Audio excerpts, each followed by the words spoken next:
20 strikes. That's right. 20 strikes was the proportional response that the U.S. gave to Iran after they downed our Apache helicopter pilot and injured our 2 pilots. And that's pretty equivalent to how we treat proportional. Just look at Operation Praying Mantis for reference, or Pearl Harbor, or the Gulf of Tonkin.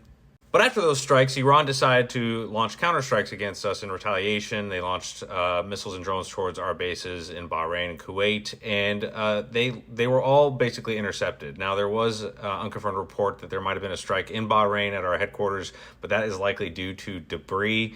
There was only 4 missiles launched, everyone, and then numerous drones. And that shows the limit of their capabilities, that we have reduced them down so far. And so one possible outcome that might unfold over the next days and weeks is that we might start seeing more and more of the actual weakness that the IRGC has. And thus, as the weaker it is that it is shown to the world, the higher the confidence level will go towards the insurance companies that ultimately insure these ships as they transit the Strait. There could be a situation where the IRGC is just completely walled off from the Strait of Hormuz, and these ships are able to transfer the strait. Now, that's still far off from now, but in the meantime, ships have been able to transfer the strait. There's been numerous reports trickling out over the last days and weeks about varying numbers of ships that have been able to get out under the cover of night and with the assistance of the U.S. Navy. They shut off their transponders. They do their own ship-to-ship oil transfers. They confuse the IRGC, basically, and they get the oil out, and it's allowed to get to the market. Now, there's some misinformation out there regarding the U.S. Energy Chief, because he was asked in front of Congress if he was aware of this transfer of oil. And the way in which the question was asked, the answer was, well, no, of course he wasn't aware. He wasn't aware of the U.S. operation. But he followed up by saying that he was aware of numerous ships and oil getting out of the Gulf over these last days and weeks. So he was aware generally that was occurring, but he wasn't aware that it was of a specific U.S. operation. And the media, of course, is twisting this to make it sound like, well, Trump was lying, and that the energy chief called him out, and that's not at all what occurred. But it does make for some great drama. Now, there is some concern out there that the IRGC is still capable of getting their oil out of the Gulf using similar tactics, and that's just not true, or rather, it's not confirmed. It's not really the case.